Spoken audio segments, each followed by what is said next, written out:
Hello ষাট গম্বুজ। আপনি যদি বাংলাদেশে জন্মগ্রহণ করে থাকেন আর বাগেরহাটের ঐতিহাসিক ষাট গম্বুজ মসজিদ না দেখেন, তাহলে আপনি জীবনে অনেক বড় কিছু মিস করে যাবেন। তাই তো ইতিহাসকে জানার জন্য আজকে আমরা যাচ্ছি ষাট গম্বুজ মসজিদ, আর আপনাদের দেওয়ার চেষ্টা করব ষাট গম্বুজ মসজিদ ভ্রমণের কমপ্লিট একটি ভ্রমণ গাইডলাইন। তো চলুন আর দেরি না করে বাগেরহাটের এই ষাট গম্বুজ মসজিদের সৌন্দর্য এবং ইতিহাসকে আমরা একসাথে জানার চেষ্টা করি।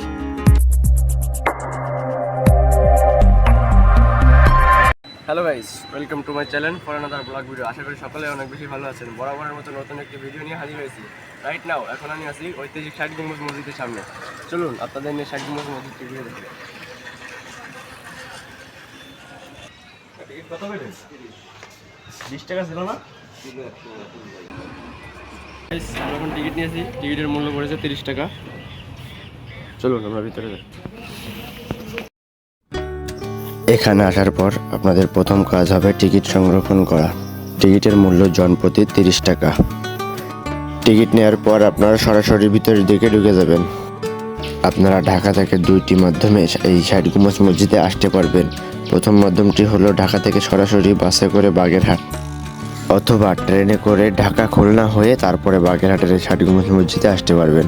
এছাড়া আপনারা যদি কোনো ট্রাভেল গ্রুপের সাথে ট্যুর করতে চান, তাহলে আপনারা ঘুরি বাংলাদেশ ট্রাভেল বিডি অথবা টাইম ট্রাভেল টিমের সাথে যোগাযোগ করতে পারেন। এরা খুবই কম খরচে অনেক সুন্দর ট্যুর আয়োজন করে থাকে।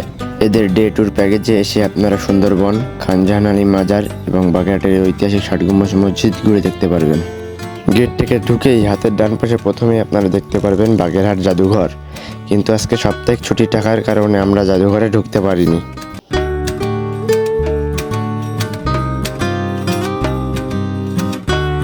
বাংলাদেশের সকল প্রাচীন ঐতিহ্যবাহী স্থাপনার মধ্যে একটি গুরুত্বপূর্ণ স্থাপনা হলো বাগেরহাটের এই ঐতিহাসিক ষাট গম্বুজ মসজিদ।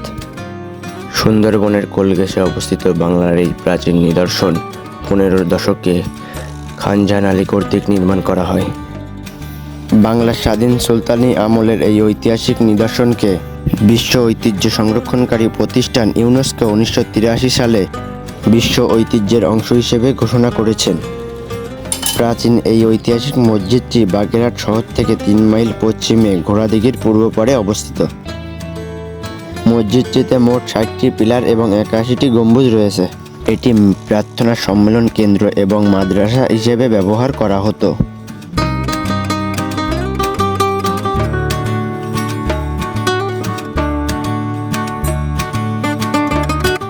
মসজিদটির পূর্ব দেওয়ালে 11টি দরজা এবং উত্তর ও দক্ষিণ দেওয়ালে মোট 7টি করে দরজা রয়েছে।